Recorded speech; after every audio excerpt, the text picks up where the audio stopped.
Welcome back to the Armchair Trader podcast. And today we are talking to a company which we think is actually incredibly interesting because of the two areas of development it is focusing on. It is a mining company, but then it is also much more than a mining company.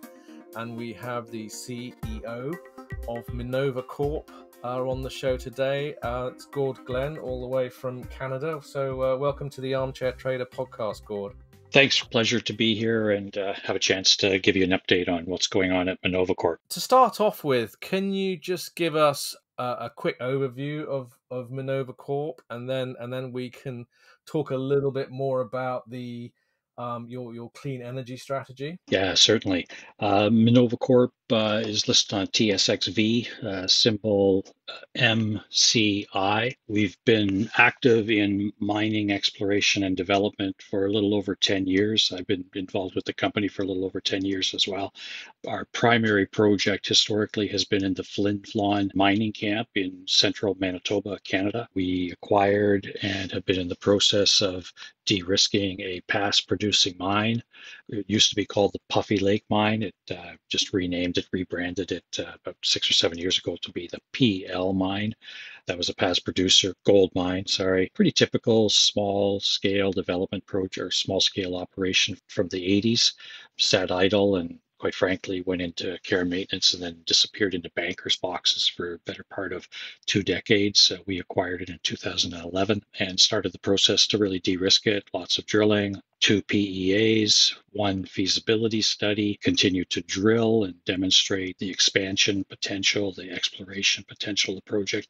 Obviously, the feasibility study was positive. There's significant infrastructure that exists on the site, so it has a relatively low capex from the feasibility study of about 35 million Canadian dollars. It's about a 50,000 ounce per year annual production. Again, typical high grade narrow vein deposit in Canada, 7 gram average grade, and about 600-700 tons per day of throughput, and an average cash cost from the feasibility study. C1 cash cost a little over 900, and all-in sustaining cost approximately 1050, 1100. So that's what we've been doing for the last 10 or 11 years. And as part of the development plan, 4 years ago exactly, 2018, I really saw an opportunity at that point in time, and I was very early on, to incorporate some renewable energy options into the project. So I created the subsidiary company called Minnova Renewable Energy. And it was really, at that time, I didn't completely understand what the scale of the potential renewable energy exposure could be, but I thought it would be important to incorporate it into the mine plan. So that's kind of where we're at today with the mine development, basically ready to go, although we can continue to explore and drill, and we're obviously going to pursue that.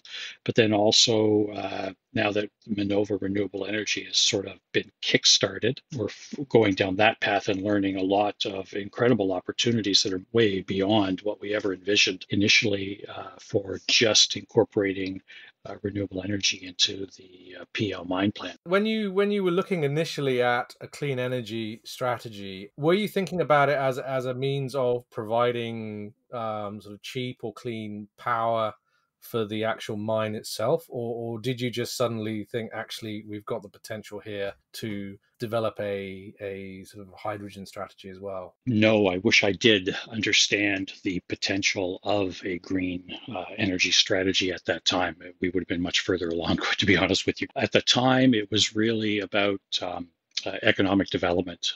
We are in an area of central Manitoba with a small community called Sheridan, a little bit to the north. There isn't a lot of economic development activity. There's a First Nations reserve an hour and a half north of us. We basically wanted to do something that we could incorporate the community, incorporate the First Nations into a partnership opportunity, not directly tied to the mining operation, because obviously the mine belongs 100% to Minnova shareholders. But I wanted to do something that that kind of made sense, both from an environmental point of view, from the availability of the existing resources, and economic development. So as I told to the community, to First Nations, to basically everybody at that time, I don't know how big the operation will be. I don't know how exactly it would work out in terms of being a biomass operation. But I think it'd be good for the mine, it'd be good for the economic development of the area, and really good from an ESG point of view, from a becoming even more green, if you will. So in many ways, as a management board and even shareholders, we were way ahead of the curve that you see today with the biggest companies in the world starting to very proactively incorporate renewable energy into their existing energy demand requirements, and certainly new developments are also incorporating renewable energy sources into their plan. So we had the plan. I didn't understand how big it could be, and that's where we are today. So when we finally acquired the power line from Manitoba Hydro, and that was a sort of a long time in the works. I was trying to get the best price I could to incorporate that infrastructure and acquire it and then drop it down into Minnova Renewable Energy as part of the infrastructure that would go forward with a small biomass operation in the area of the mill. So we got that done in November of last year. It cleaned up a bunch of things. It addressed a lot of debt that was sitting on the balance sheet for 10 years plus with Manitoba Hydro. So our balance sheet accounts receivable, current liabilities dropped significantly. And then I started to inquire with professionals about, okay, now I got to actually look at biomass operations, biomass technology in more detail. I knew the basic components of it. And when I went out and started soliciting feedback, potential new hires, I came across a group called DUMA Engineering and their technical personnel. Mario Mantassi and Marco Sonessa, with a lot of experience in renewable energy, in biomass operations, and ultimately right through to hydrogen production. And the lights went on. So that was really in October, November of last year. I actually convinced DUMA to sort of join with Minnova. So Minnova has an agreement in place to acquire DUMA, and then I hired Mario and Marco. These are the first hires I've had in a very long time because, to be quite blunt, I'm very excited about the opportunity that renewable energy, hydrogen, and all the ancillary development opportunities, green energy opportunities that this presents to Minnova shareholders. So I like their technology. I like the idea that they were developing a proprietary technology within DUMA on the biomass side. They had incredible experience across the range of renewable energies. So we did that deal, and we've just been working feverishly over the last 2 months, 3 months now to really advance these things. So it's quite a new endeavor. I've got great technical support, experienced technical support. And quite frankly, the market conditions for these sorts of initiatives is really quite attractive, quite supportive of what we're doing, certainly. So sorry for long-winded, but so the transition started 4 years ago and really just accelerated to the point where there's a lot of emphasis on what we're doing with Minnova Renewable Energy while we wait for the gold market to finally properly value the PL mine.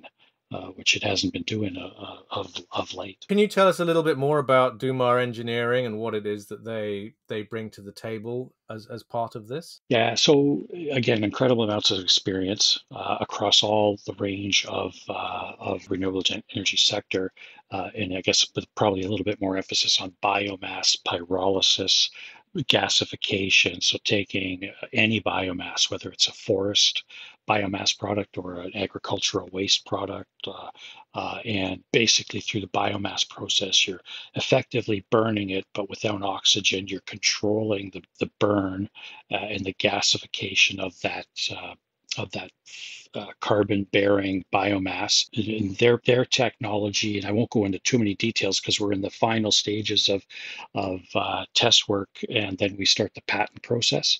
So suffice to say, this is something that I wanted Minnova shareholders to be exposed to as well. So not only straight energy, green energy production, but also technology, proprietary technology, and research and development. I think it's really important that they're paired together. Both Mary and Marco are excellent engineers, but also research oriented. So that's actually a big part of our platform with Minnova Renewable Energy going forward. So back to the technology a little bit.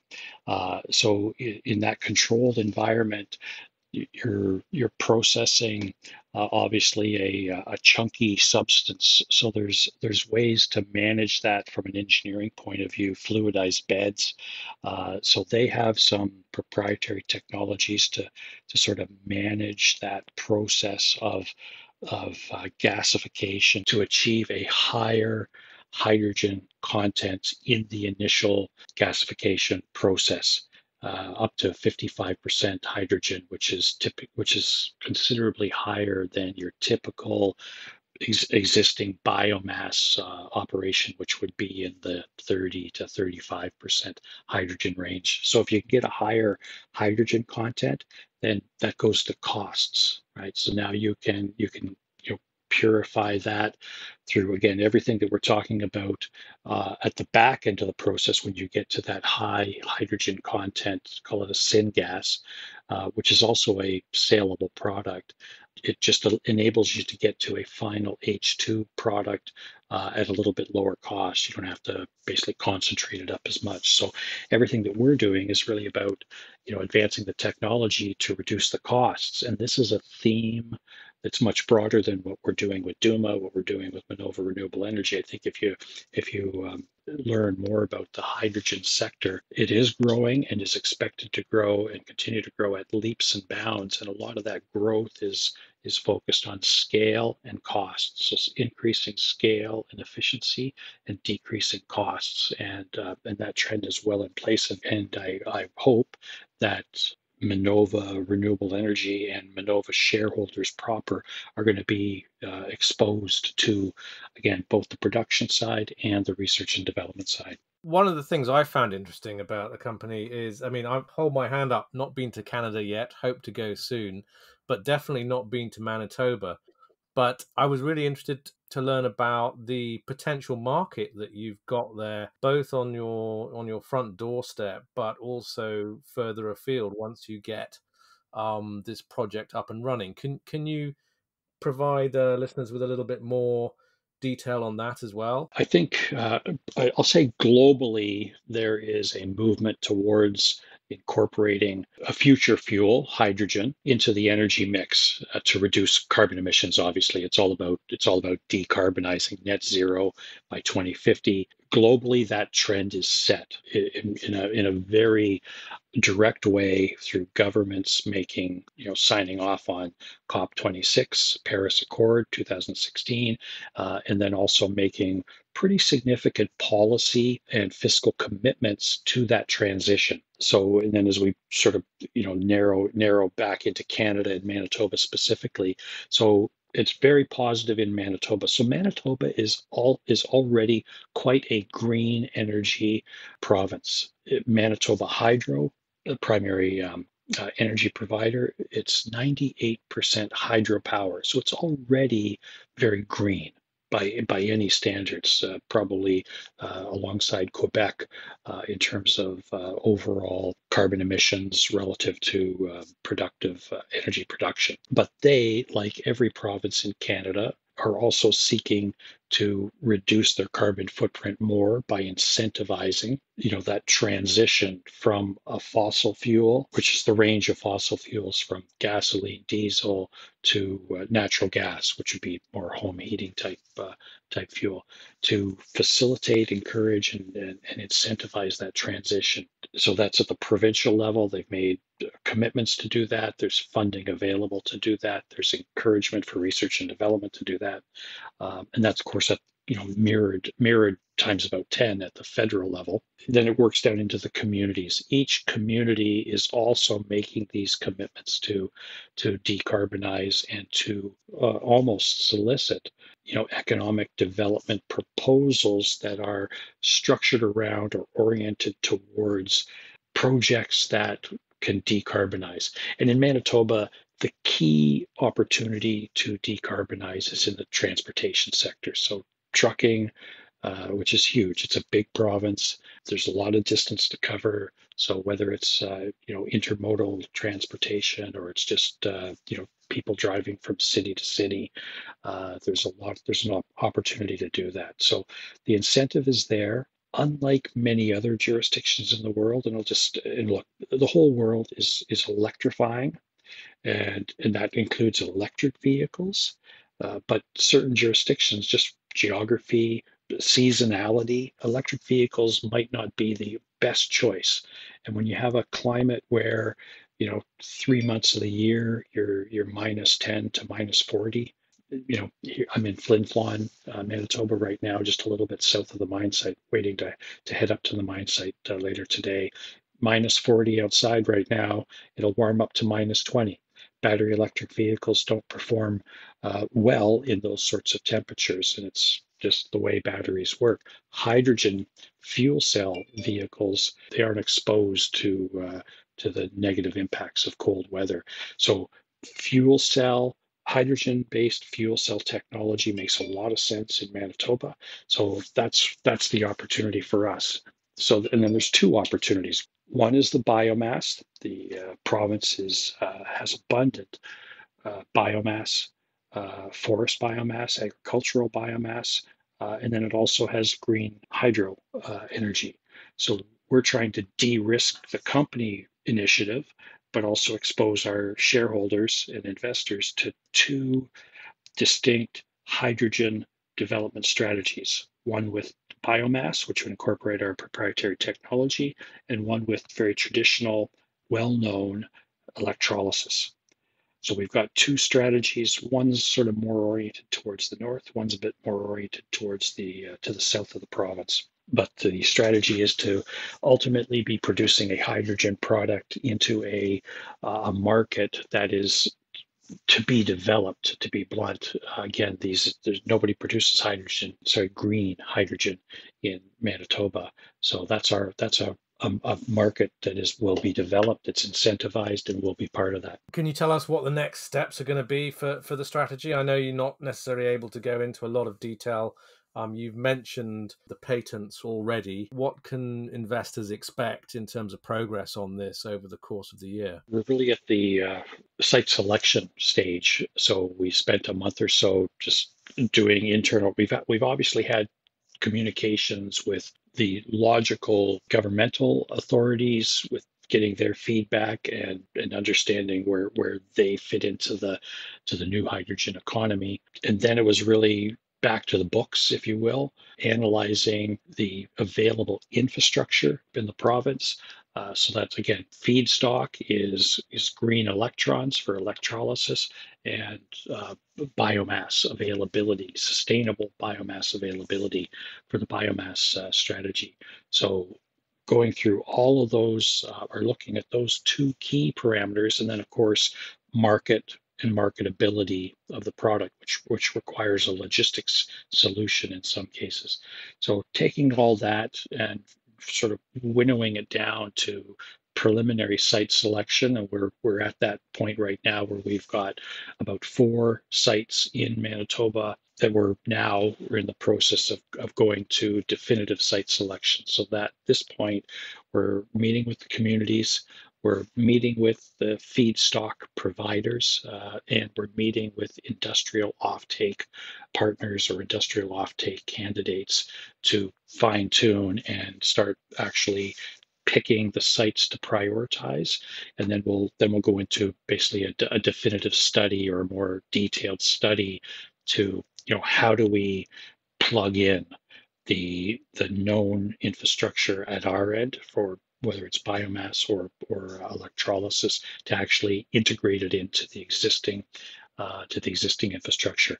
And And again, this is what's very exciting for me, and I hope for all our shareholders, is that what started off as honestly a simple idea, focused in and around the area of the PL mine, became a provincial idea, and now we're also looking at the rest of Canada for every opportunity to incorporate biomass primarily into other jurisdictions in Canada.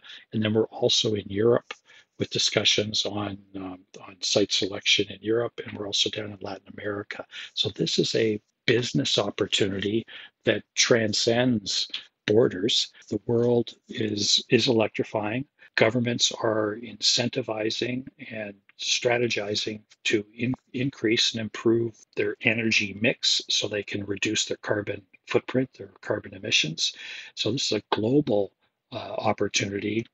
So we're active in a bunch of different jurisdictions because, as management and board, we have these experiences, internationally, and we're taking advantage of that, sort of mixing where we've been, what we know, who we know, with this green energy strategy under Minnova Renewable Energy. So in terms of what's the news going to be over the next 2 months, it's going to be, I hope that we're going to be able to get to, MOUs, LOIs, working groups with these different counterparties that we're dealing with as part of that step towards more detailed study to, as I said, to incorporate our technology, our business plan into the community. I mean, with all this going on, and it's obviously very exciting for your shareholders. There is, of course, still the original gold mine as well, which was the original Minnova Corp. Can you give us a sort of overview of that project as well? Because obviously that's still a viable mining project at the same time. No, it's a great little project. It will not be left behind. So obviously, last year we had a terrific year. We were drilling on the project in January, February. Took a break for breakup. We went back in April, May. All those results were put into the market. Very good results in all of the drilling that we've done. Quite frankly, in the last 2 years, 3 years, has all been outside of the resource. So for 6 or 7 years, we focused on infill drilling, de-risking, and upgrading to the point where we produced a positive feasibility study. After that, it was like, okay, the market wants to, 50,000 ounces a year is interesting, but the market really wants more than that. 600, 700,000 ounces of a resource base is interesting, but the market is seeking higher, like they're seeking that 1 million ounce or higher resource base. So we've obviously got a very attractive small scale mine startup opportunity, near term cash flow, very robust project from an ROI point of view. At these prices, the return on investment is almost 200%. I put out lots of information on this in terms of the sensitivity around the PL mine. At these prices, the project is well north of $150 million Canadian. So it's a very robust project. And we've demonstrated that not only is there a core development thesis there, but I think we've also just identified and confirmed the exploration potential, the resource expansion potential, the reserve expansion potential. And that all culminated with one of the best intercepts on the property, certainly in my 10 years, but even if I look back through the old database, where the biggest step out hole in the history of the project, 300 plus meters outside of the existing resource, well down dip of the drilling that we were doing earlier in the year last year, over 100 grams over half a meter, which is a very typical intercept for the high grade portion of the deposit. Again, it's a narrow vein, high grade deposit, so multi ounce over narrow widths. And that really, to me, it just demonstrated, okay, this project is just going to keep on going. Unfortunately, the market just was not cooperating last year for many of the smaller scale gold development projects. So I held off on financing. We'll tackle that again this year. So one of the aspects of what I'm trying to do as Minnova Renewable Energy subsidiary company starts to take on literally a life of its own is to hire a new experienced mine development team to assume the reins of PL and steward it through the next round of drilling or the next round of internal mine development plans, as the case may be, and all of these things.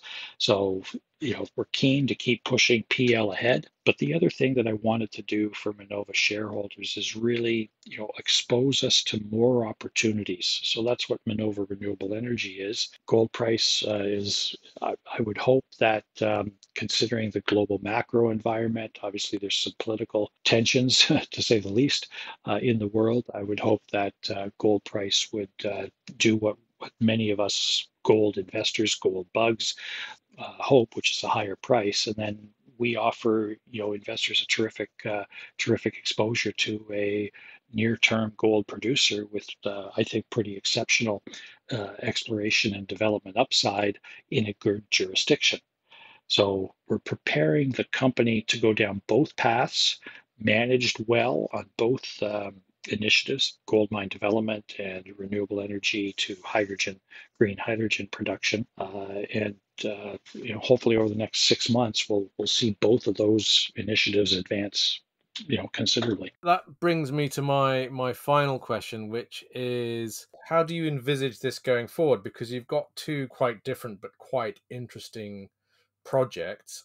There's obviously some synergy between them, but I can see how Minnova Renewable Energy could become its own beast. How do you foresee carrying on going forward when investors are looking at it going, well, is this a gold mine, or is this now a clean energy play in Manitoba? Yeah, no, fair point. And again, it's really about structure and timing, and surfacing value for Minnova shareholders. So I would envision three possible outcomes for Minnova. One is obvious sector M&A, right? So the basic business plan of the majority of junior gold exploration and development companies is to do what we've been doing, demonstrate the viability, the feasibility, and the upside potential of their mine development project, and then a bigger company takes them over. That's standard M&A in the mining sector. So we've got several NDAs out there. There are companies looking at the project. There has always been companies looking at the project over the years. If it fits their scale and their abilities and experience, then we move forward. One of the challenges with M&A for Minnova is our market cap never has reflected the valuation of the project, right? As I said, from a feasibility study with permits in place, and we're getting a $5-6 million market cap, that just doesn't compute in terms of transacting from an M&A point of view initially. Now, if we can structure something properly and extract as much value as possible for a Minnova shareholder, then we can look at that.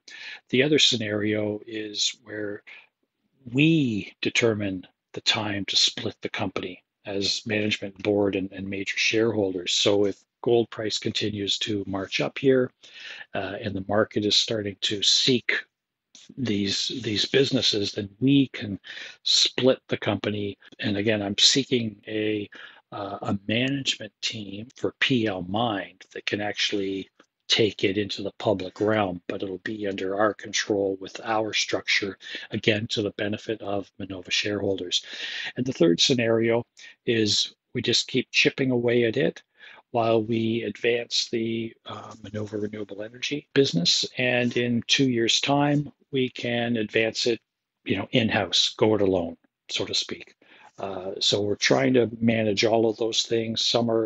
They're all going to be dictated by the ability to surface as much value for a Minnova shareholder as possible in the context of the market.